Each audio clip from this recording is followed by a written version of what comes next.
ములుగు జిల్లా గోవిందరావుపేట మండలంలో మంత్రి సీతక్క పర్యటించారు. అకాల వర్షానికి పంటలు నష్టపోయిన రైతులను ఆమె పరామర్శించారు. నష్టపోయిన ప్రతి రైతు కుటుంబాన్ని ప్రభుత్వం ఆదుకుంటుందని సీతక్క భరోసా ఇచ్చారు. తక్షణం పంట నష్టంపై అంచనా వేసి ప్రభుత్వానికి నివేదిక ఇవ్వాలని అధికారులను మంత్రి సీతక్క ఆదేశించారు. ఈ పక్క నుంచి వచ్చింది మేడం మొత్తం పంటలు ఇక్కడ మా మొదలడం వరకు తగ్గినాయి కొంచెం కానీ ఈ మధ్యలో మాత్రం ఇక బేగుతాం ఇక అన్నా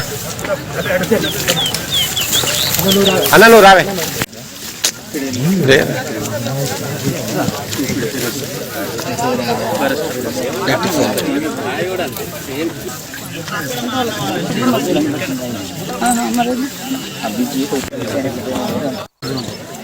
రాత్రి కురిసినటువంటి అంటే 4 గంటల సమయంలో పెద్ద ఎత్తున ఈదురుగాలులతో కురిసినటువంటి రాళ్ల వాన మూలంగా మా ములుగు జిల్లాలో ములుగు నియోజకవర్గంలో పెద్ద ఎత్తున పంట నష్టం జరిగింది. మరి రైతుల యొక్క బాధ వర్ణాతీతం. వారిని చూసి వారి పంటలను పరిశీలించి వారిని ఓదార్చి వాళ్ళను భరోసా ఇవ్వడం కోసం ఈరోజు గోవిందరావుపేట మండలంలోని మరి ఇటు చంద్రుతండ కానీ కర్లపల్లి కానీ లక్ష్మీపురం ఈ ప్రాంతాలను మరి అమృతండ ఈ ప్రాంతాలను ఇప్పుడు మనం సందర్శించడం జరిగింది.